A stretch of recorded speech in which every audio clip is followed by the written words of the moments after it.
I love you, a bushel and a peck. That lousy Joey Biltmore. Hello, Nathan. Hello, Pie Face. How are you, handsome? Fine. What have you got there? A book. A book?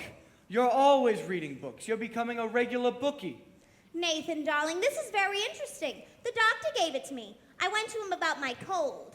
How is your cold? It's the same. So the doctor asked me how long I had it, and I said a long time. And I said I thought it was on account of my dancing with hardly any clothes on, which is what I usually wear. So he said to read this book because he said it might be due to psychology. You haven't got that, have you?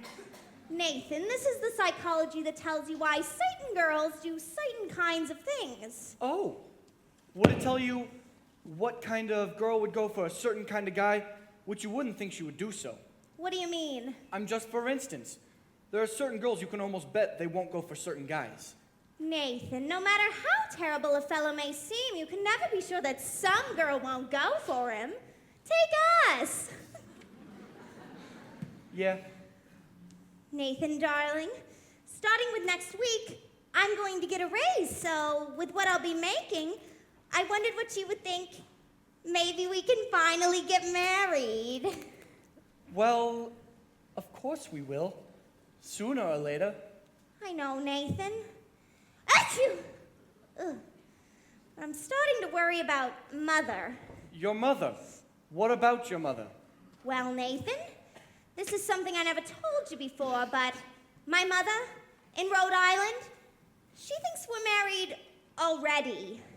And why would she think a thing like that? I couldn't be engaged for 14 years, could I? People don't do that in Rhode Island. They all get married. Then why is it such a small state?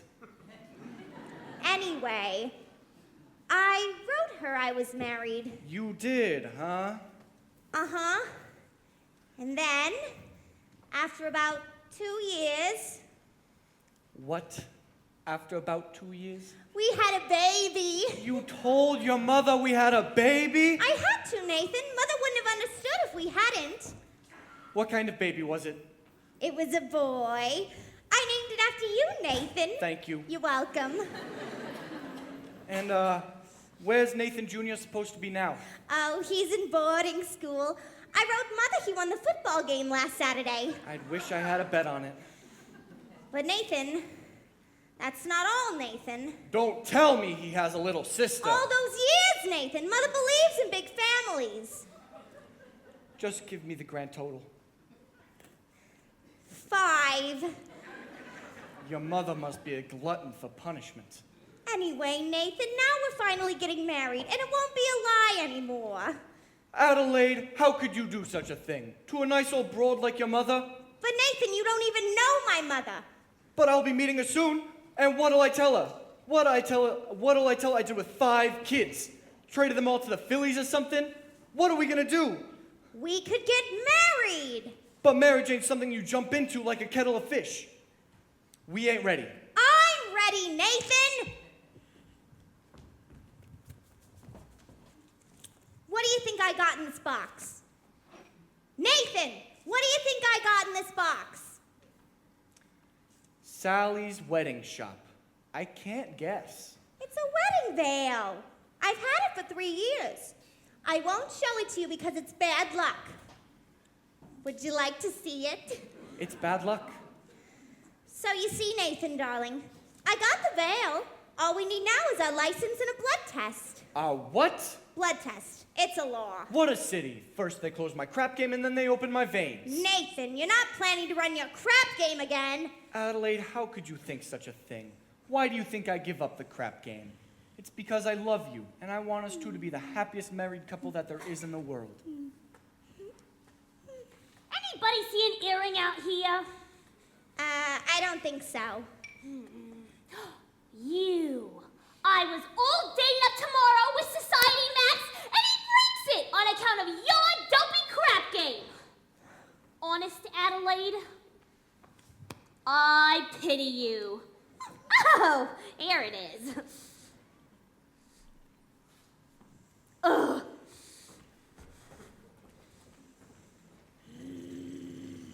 Adelaide, look at me. I'm down on my knees. Oh, get up! It reminds me of your crap game. Look, you're getting yourself upset. Achoo. You and me, we're gonna be all right. After all, we love each other, and we're gonna get married. I don't believe you anymore. But it's true. Come on, cheer up, honey. You'll feel better tomorrow. Let's see that old smile. That's my girl. See you tomorrow. Achoo. Ugh.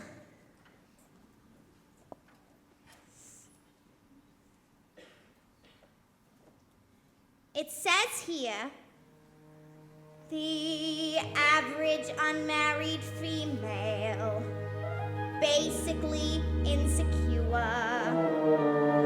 due to some long frustration, may react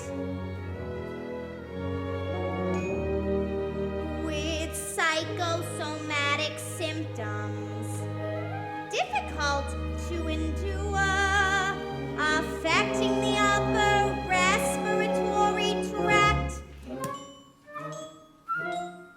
In other words, just from waiting around for that plain little band of gold, a person can develop a cold. You can spray her wherever you figure the streptococcus like. You can give her a shot for whatever she's got, but it just won't work. If she's tired of getting that fisheye from the hotel clerk, a person can develop a cold. Ugh. It says here, the female remaining single, just in the legal sense, shows a neurotic tendency. See note. Note, with chronic organic syndromes, toxic or hypertense, involving the eye, the ear, the nose, and throat. In other words, just from worrying whether the wedding is on or off, a person can develop a cough. You can feed her all day with the vitamin A and the bromo fizz, but the medicine never gets anywhere near where the trouble is. If she's getting a kind of a name for herself and the name ain't his, a person can develop a cough. And furthermore, just from stalling the wedding trip, a person can develop la grippe. When they get on the train for Niagara, and she can hear church bells chime, the compartment is air conditioned, and the mood sublime. Then they get off at Saratoga for the 14th time. A person can develop la grippe, la post-nasal drip with the wheezes and the sneezes.